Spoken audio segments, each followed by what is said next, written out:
This is worksheet 1 of the Naming Acids packet. So you have already learned how to name a lot of different types of compounds. We've named ionic compounds, we've named covalent compounds, we've named polyatomic ions, and now we're going to learn how to name acids. And so you want to kind of draw on what you already know about naming. Right? There's going to be two types of acids that we're going to learn how to name. And so the first type is what we call a binary acid. Okay, now you remember that the ionic and the covalent compounds that we learned how to name, we called both of them binary compounds. All right, the prefix bi means two. So all that means is there are two elements involved in these compounds. So the only compounds that we've named that haven't been binary compounds were the polyatomic ions, because they had 3 or 4 elements in them. Okay, so a binary acid, it's got 2 different elements in it. Okay, and here's the other thing about acids. For our definition, an acid is any compound that starts with H, except H2O. Okay, because water, we don't count as an acid. All right, so any compound that starts with an H from here on out, I want you to think, oh, this is an acid. I need to use the rules for naming acids to name it. And if it's hydrogen and one other element, not 2 other elements, then it's a binary acid. And when we name binary acids, we follow one simple rule.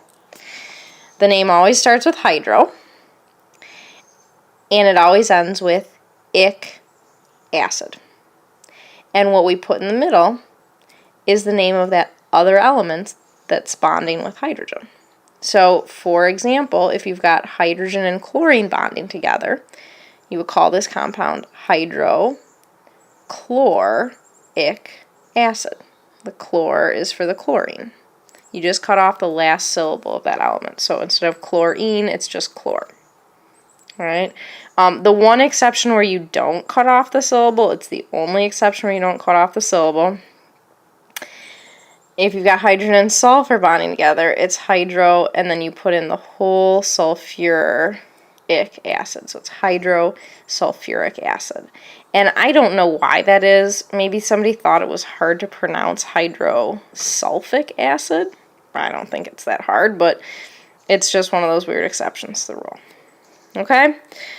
So there's an example for you. If you've got hydrogen, if you've got hydrogen and bromine, then you would call it hydrobromic acid.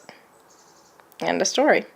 So I want you to see if you can try these, and then we can take a look at how you did when you get to class.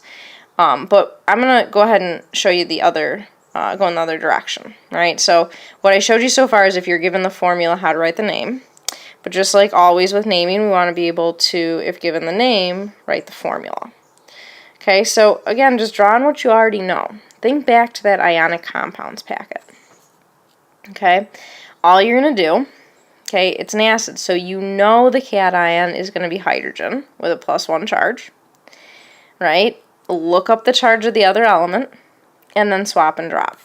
So hydrosulfuric acid, well, I know it's going to start with hydrogen. Why? Because it says it's an acid. It's got to start with hydrogen. And then the other element is going to be sulfur. So I find sulfur on the periodic table. It's got a -2 charge. I swap and drop. So this 2 comes down here to the hydrogen. So that's why I got 2 hydrogens. And this 1 comes down here to the sulfur. And I don't have to write the 1 in. Right? So that's all it is. I mean, you could literally sit here and write hydrogen in for each one of these. Because they're acids, so they're all going to start with hydrogen. So all you got to do is figure out the other element. All right, so give those a try, and we will take a look at your answers when you get to class.